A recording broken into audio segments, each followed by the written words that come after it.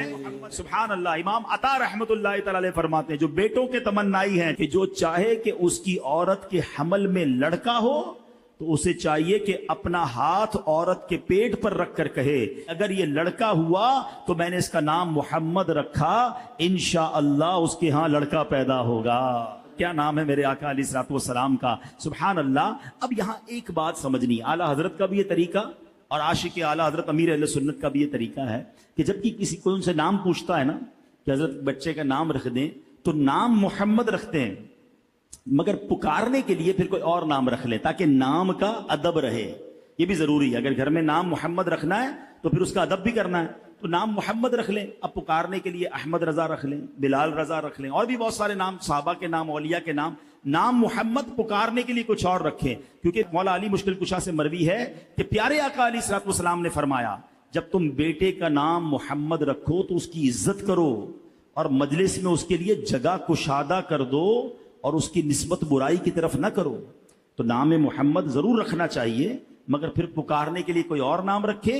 انشاءاللہ اس بچے کے نام کی برکت سے آپ کو بھی برکتیں نصیب ہوں گی. تو اے میرے پیارے اسلامی بھائیوں، یہ ہے میرے آقا علیہ الصلوۃ والسلام کے مبارک نام، یہ ہے تعظیم مصطفیٰ، یہ ہے محبت مصطفیٰ.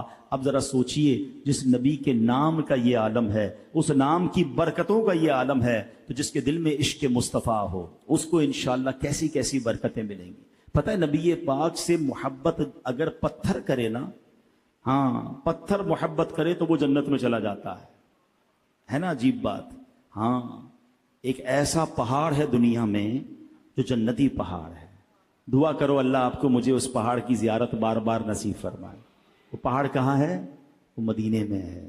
ہائے ہائے. جب ہی نہیں کہتے جسے دیکھنی ہو جنت وہ مدینہ دیکھا ہے. مدینے میں بہت ساری چیزیں جو جنتی چیزیں ہیں. ریاض الجنہ وہاں پر ہے، جنتی وادی وہاں پر ہے، پھر جنتی پہاڑ جبل احد. جبل احد پر جبل احد پر ہونے والا ایک معجزہ، نبی پاک کا علم غیب بھی آپ کے سامنے آ جائے گا. پھر جبل احد کی تعریف بیان کرتا ہوں، کچھ مدینے کا بھی ذکر ہو جائے نا، پھر انشاءاللہ بیان ختم کرتے ہیں. میرے آقا علیہ الصلوۃ والسلام ایک بار جبل احد پر تشریف لے گئے تو پیارے آقا علیہ الصلوۃ والسلام کے ساتھ حضرت ابوبکر صدیق بھی ہیں، حضرت عمر فاروق بھی ہیں، حضرت عثمان غنی بھی ہیں. جیسے نبی پاک جبل احد پر گئے تو احد پہاڑ جھومنے لگا، عشق کی زبان میں جھومنے لگا، ویسے اس پہ زلزلہ آ گیا. حدیثوں میں کیا لکھا ہے؟ زلزلہ آ گیا. اچھا آج کتنی سائنس نے ترقی کر لی ہے، مگر ارتھ کوئک، زلزلہ آ جائے تو کوئی نہیں روک سکتا. بڑے بڑے ملک تباہ ہو جاتے ہیں، پل گر جاتے ہیں، بلڈنگیں گر جاتی ہیں. اللہ تعالیٰ بچائے. زلزلے کا علاج کسی کے پاس نہیں ہے. مگر سنو کیا ہوا، میرے آقا کی شان دیکھو. نبی پاک نے احد پہاڑ کو ٹھوکر لگائی. فرماتے اے احد رک جا، تجھ پر ایک نبی، ایک صدیق اور 2 شہید موجود ہیں. یہ سیاہ ستہ کی کتابوں میں حدیث موجود ہے، ٹھیک ہے نا. جو لوگ ریفرنس پوچھتے رہتے ہیں نا کہ جناب یہ بتائیں کہ نبی پاک کے پاس علم غیب تھا کہ نہیں، سنو اس حدیث میں ایک تو پہلے نبی پاک کی قدرت، نبی پاک کی طاقت، اللہ نے کیسی اتھارٹی دی کہ ارتھ کو ایک زلزلے کو ٹھوکر لگاتے ہیں، پہاڑ رک جاتا ہے، زلزلہ رک جاتا ہے. آج کی سائنس نہیں روک سکتی ہے، میرے آقا کی ٹھوکر روک دیتی ہے. سیدی اعلیٰ حضرت کہتے ہیں ایک ٹھوکر میں احد کا زلزلہ جاتا رہا، ایک ٹھوکر میں احد کا زلزلہ جاتا رہا. رکھتی ہیں کتنا وقار اللہ اکبر ایڑیاں. ارے میرے آقا کی ایڑیوں کی یہ شان ہے. اب جناب ایک سوال یہ پیدا ہوتا ہے، آقا احد سے فرماتے کیا ہیں؟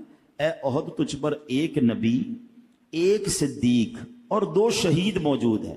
نبی کون ہے؟ خود نبی پاک علیہ الصلوۃ والسلام. صدیق کون موجود تھے؟ حضرت ابوبکر صدیق موجود تھے.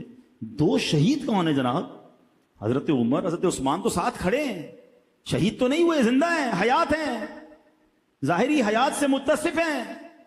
اس کا مطلب کیا ہے؟ آقا جانتے تھے یہ 2 شہید ہونے والے ہیں. جو ہو چکا ہے، جو ہوگا حضور جانتے ہیں. میں حدیث پڑھ کے سنا رہا ہوں، پھر کس بات کی ٹینشن ہے، پھر کس بات کا خوف ہے؟ تو یہ بات کلیئر ہو گئی. یہ تو احد پہاڑ پہ نبی پاک کی ایک شان ظاہر ہوئی.